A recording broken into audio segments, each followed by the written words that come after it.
Hello les amis, j'espère que vous me voyez bien, j'espère que vous m'entendez bien et surtout j'espère que vous allez bien.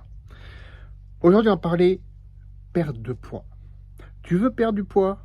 Alors ne fais surtout pas ça. Ne fais surtout pas ça. Aujourd'hui, il y a une fameuse question que se posent toutes les personnes sédentaires de plus de 40 ans. Dois-je suivre un régime strict pour perdre du poids et aller mieux? Et là, c'est le drame, j'ai envie de dire, c'est le drame. Pourquoi?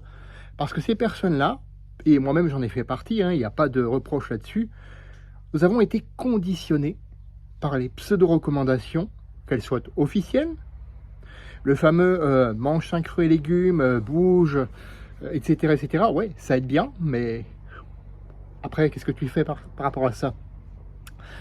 Les coachs qui ne jurent que par une méthode qu'ils ont utilisée eux, qui marche pour eux, mais qui marche pour personne d'autre, une méthode qui est rigide ou qui n'est pas personnalisée, ou encore les dogmes des années 60 sur la santé. Alors, tu veux perdre du poids, mets tes baskets, va courir et bois plus que de l'eau, tu perdras du poids, tu vas voir. Non, faut arrêter avec ça, faut arrêter avec ça. Les conséquences de ça, on les voit. L'effet yo-yo. Le fameux ah oui, j'ai perdu 15 kilos grâce à ce régime, mais je reprends 20 derrière.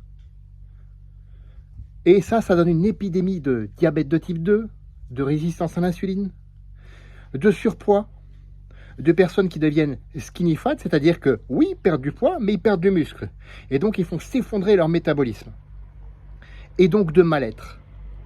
Et là, tu comprends pourquoi ma réponse, c'est ne fais surtout pas de régime strict. Surtout pas. Et je me fiche de ce que les influenceurs t'ont mis en tête. Je m'en fiche complètement. Je dirais même jusqu'à dire que je m'en fous complètement. Revois ta conception des choses. Pense plutôt perte de gras. Et même là, j'irai plus loin. J'irai plus loin. Pense optimisation de ta composition corporelle. Avoir plus de muscles, moins de gras. Amélioration de ta forme physique. Avoir un physique dont tu es fier quand tu te regardes, quand tu sors de la douche et que tu es à poil. Excuse-moi d'être un peu trivial, mais effectivement, parfois c'est juste ça. C'est pas du cul du corps ou je ne sais quelle connerie encore. C'est quelque chose qui est prouvé que ça augmente ta confiance en toi. Donc en quoi ce serait mal? Pense augmentation de ton niveau d'énergie.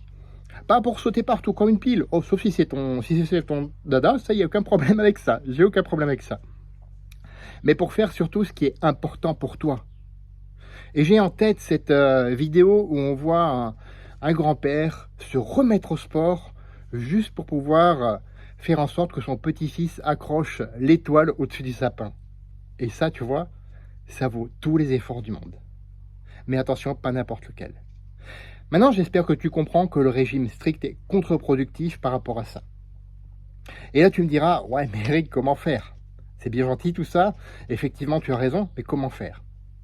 Adopte un rééquilibrage alimentaire, pas un régime, un rééquilibrage alimentaire qui te convient. Où tu as le droit de te faire plaisir de temps en temps, où tu as le droit parfois de profiter de dîners ou d'événements sociaux où tu ne te prives pas. Parce que te priver, c'est contre-productif, on l'a vu. Inclus des habitudes de mouvement en fonction de tes objectifs, pas des miens, pas de ceux de je ne sais pas qui a posté une vidéo depuis Dubaï. Non, en fonction de tes objectifs. Ça, mes amis, ça demande des connaissances, de la stratégie, de la personnalisation et oui, des efforts aussi. Je suis désolé, je ne suis pas en train de te vendre une méthode miracle, je suis en train de te vendre la réalité, tout simplement. Et là-dessus, je peux t'aider et te montrer comment te faire accompagner. La solution est dans la description de cette vidéo. Fais de ta vie une aventure mémorable qui te ressemble et on se retrouve la semaine prochaine pour une autre vidéo. À bientôt.